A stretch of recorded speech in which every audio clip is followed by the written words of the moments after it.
Wisata Islami.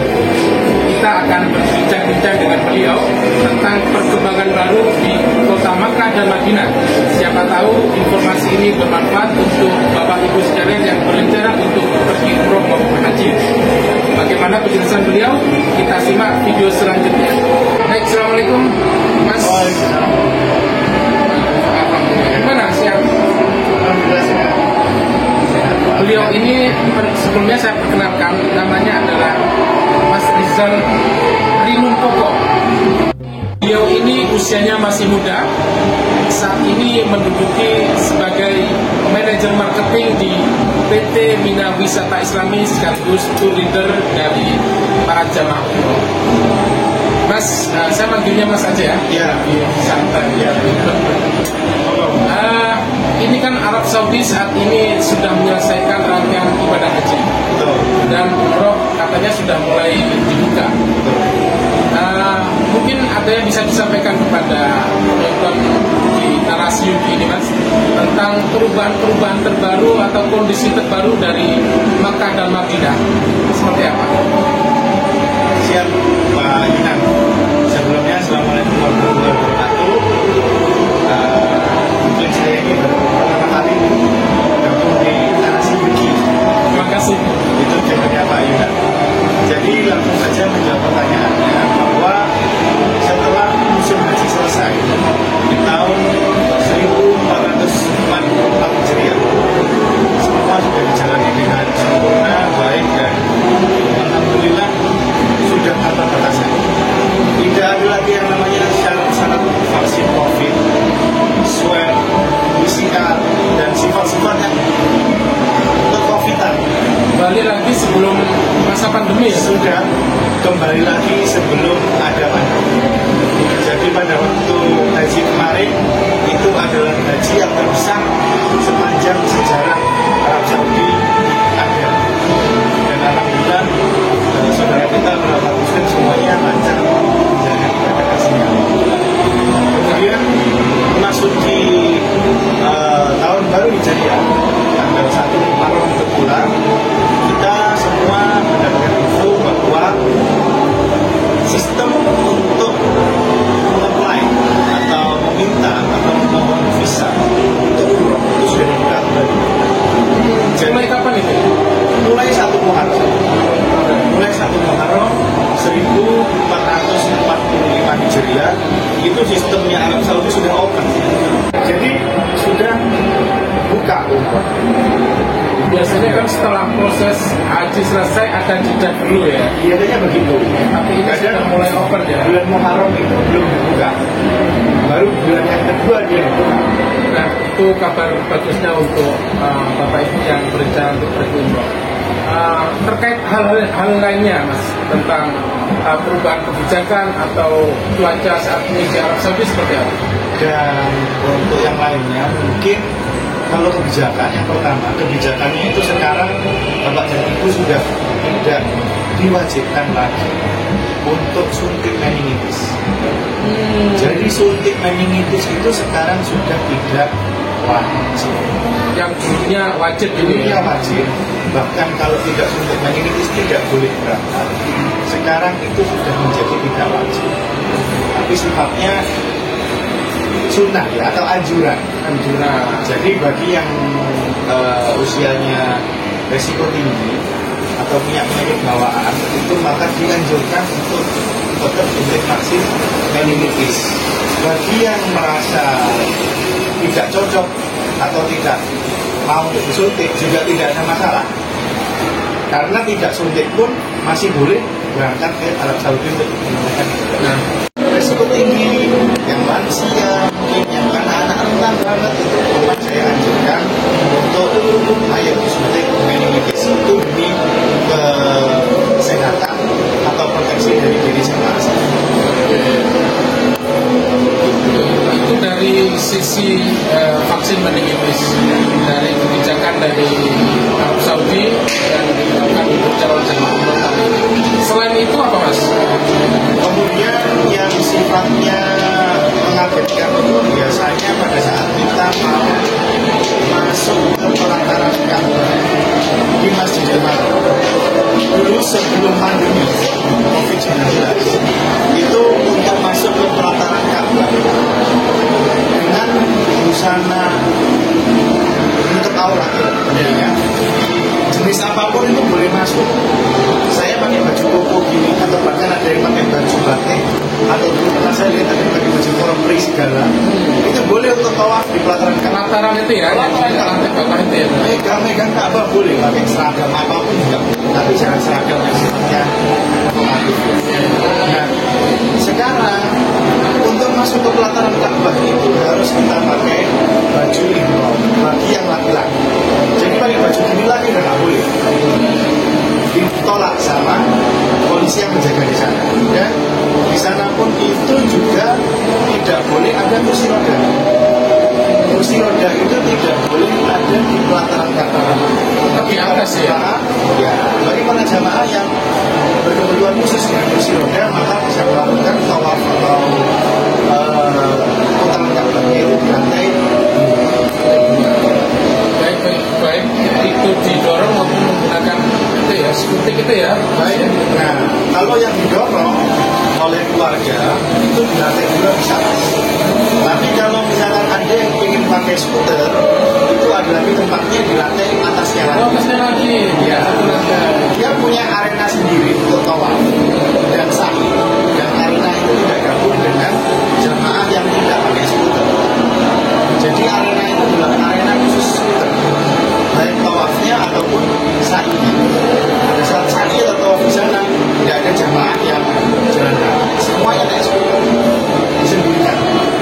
Selain harus mengenakan kain ihram untuk laki-laki, barang bawaan jamaah apa aja yang dilarang di pelataran Ka'bah itu?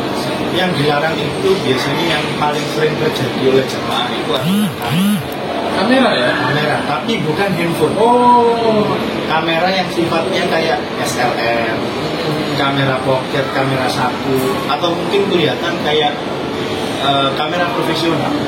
Nah, itu begitu, jangankan dibuat foto, mas, tasnya kebuka aja, dilihat sama polisinya, diambil sudah. diambil, benar-benar diambil atau Diambil sudah. dikembalikan lagi setelah itu? Nah, kadang-kadang kalau kasihan dikembalikan. Oke. Tapi dikembalikan pun itu jamaahnya itu tidak boleh melanjutkan tawafnya. Dia disuruh naruh ke hotel. Oh, resikonya pulang dulu. Disuruh pulang dulu terus baru ke Ka'bah lagi untuk melakukan tawaf. Dan itu kayaknya cukup banyak. Itu pernah terjadi. Itu pernah terjadi. Nah, Indonesia kan suka selfie gitu. Pernah terjadi. Dulu malah difoto. Nah, solusinya adalah bagi yang ingin memfoto itu paling aman adalah kamera handphone. Baik handphone yang paling bagus pun kita bilang iPhone apa, Samsung apa, Masio yang Oppo atau Vivo apa, itu tidak masalah. Tapi begitu kelihatan kamera SLR atau kamera pocket yang ada flashnya itu aku diambil, pasti diambil. Dan jangan dicoba. 24 jam pasti ada masker jam pasti ada polisinya. Jangan dicoba, kalau diambil saya nggak tahu.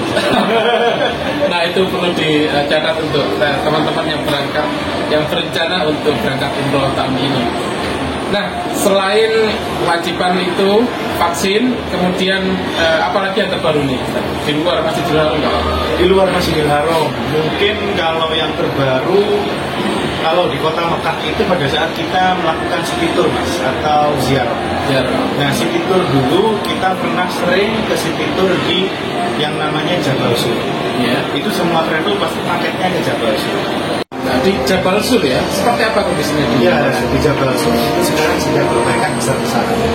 Di situ mau dibangun resort yang ada tempat rekreasinya, yang ada penginapannya di Jabal Sur.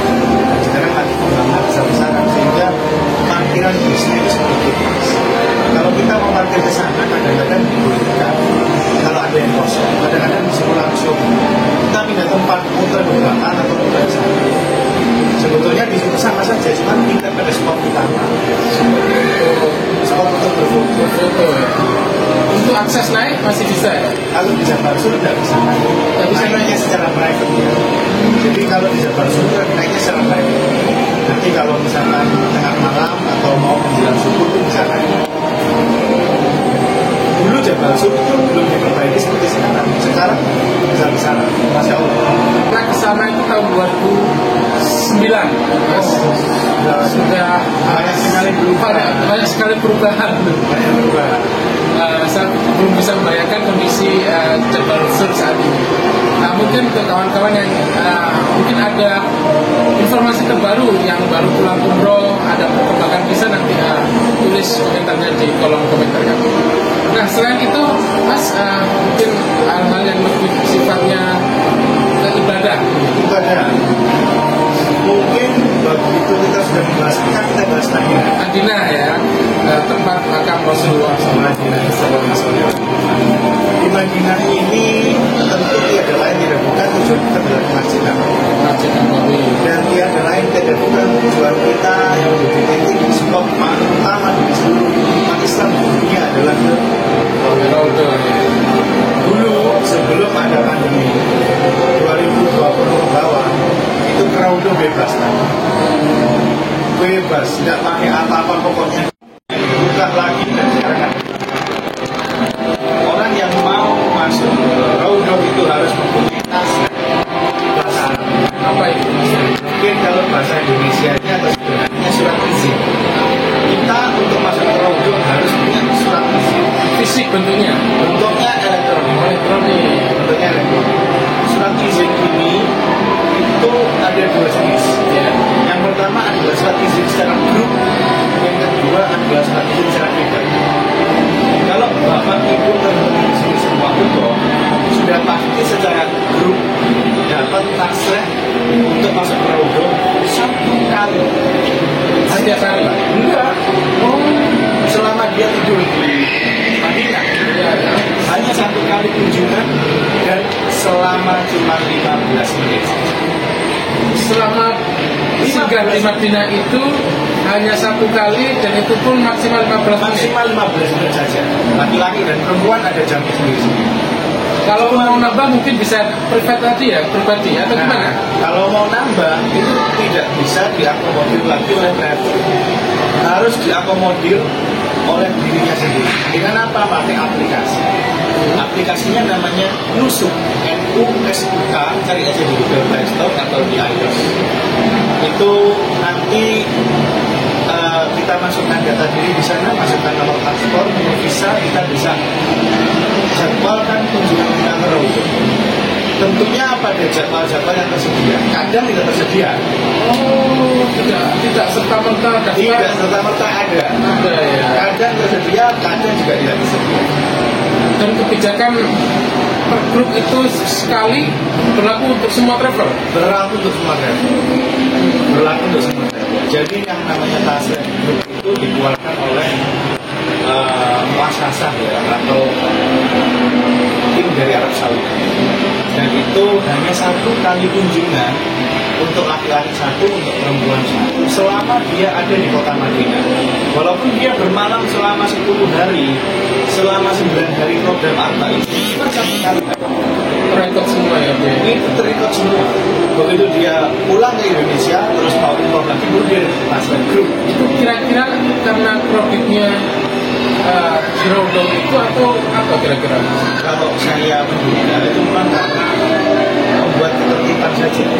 Jadi alhamdulillah sekarang kita saat itu di sana itu sangat perfect, sangat nyaman, sangat tidak berdosa. Tapi sayangnya hanya satu kali ya. Satu kali. Kalau mau berkali-kali download aplikasi Nusuk, minta sama tim dari drivernya untuk diajar. Oh bisa ya. Bisa. Ya, bisa. Insya Allah bisa. Karena informasi ini ada yang tahu, ada yang tidak tahu. Tidak semua juga memiliki informasi itu. Terakhir nih Mas, untuk cuaca sendiri enggak? Gimana? Ini kan mungkin ada yang daftar sekarang berarti berangkatnya September, Oktober ya mungkin ya. Di rentang 2 bulan itu kira-kira cuaca di Arab Saudi seperti apa? Dan dia nanti untuk ini bisa melakukan persiapan sejak awal. Cuacanya tentu di musim ini yaitu di peralihan antara 1444 Hijriah ke 1445 Hijriah ini adalah memasuki musim panas yang ada di Arab Saudi. Panas dan panasnya nggak main-main, juga sampai 40. 50 derajat Celcius. Masih mirip seperti haji kemarin ya? Masih mirip haji kemarin. Haji hampir mendekati 50 derajat. Betul, betul. Musim panas. Dan musim panas di situ berbeda dengan di sini. Kalau kita di sini, kalau musim panas kira-kira keringetan nggak bisa. Ya, keringetan. Di sana nggak bisa keringetan. Itu ya? Nggak bisa keringetan. Kita meskipun jalan, meskipun yang bisa keringetan, di sana nggak bisa keringetan. Serius nih? Beneran, beneran. Karena di sana itu udaranya itu mengandung airnya sangat sedikit, jadi kelembapan udaranya itu jadi kandungan airnya sedikit, sehingga kita jarang sekali berkeringat di sana. Siang Ya, ya? memang bisa berkeringat, terutama kalau di Mekah. Tapi kalau di Madinah susah. Kalau malam? Kalau malam hawanya cenderung hangat. Hangat juga. Hangat. Jadi tidak ada dingin. Sekitar bulan Agustus, September, Oktober itu masih ke arah musim panas. Nanti bulan November, bulan Desember itu dia musim dingin. Dan kalau dingin di sana lebih dingin daripada di Batu atau di Malang. Nah, itu tadi informasi terbaru dari Mekah maupun Madinah terkait kebijakan dari Arab Saudi untuk para jamaah umroh yang melakukan aktivitas ibadah di Masjid Nabawi maupun di Masjidil Haram. Simak terus video-video di narasi ini dan insya Allah jika ada pertanyaan khususnya terkait dengan umroh maupun haji, cara mendaftar atau hal-hal yang lainnya bisa tulis di kolom komentar. Terima kasih Mas Rizal. Ya, terima kasih Pak Yuna. Sukses. Terima kasih banyak. Apa target untuk musim umroh tahun ini dari Bina Wisata? Targetnya semua orang Islam bisa umroh. Alhamdulillah. Semoga Bapak Ibu termasuk bagian dari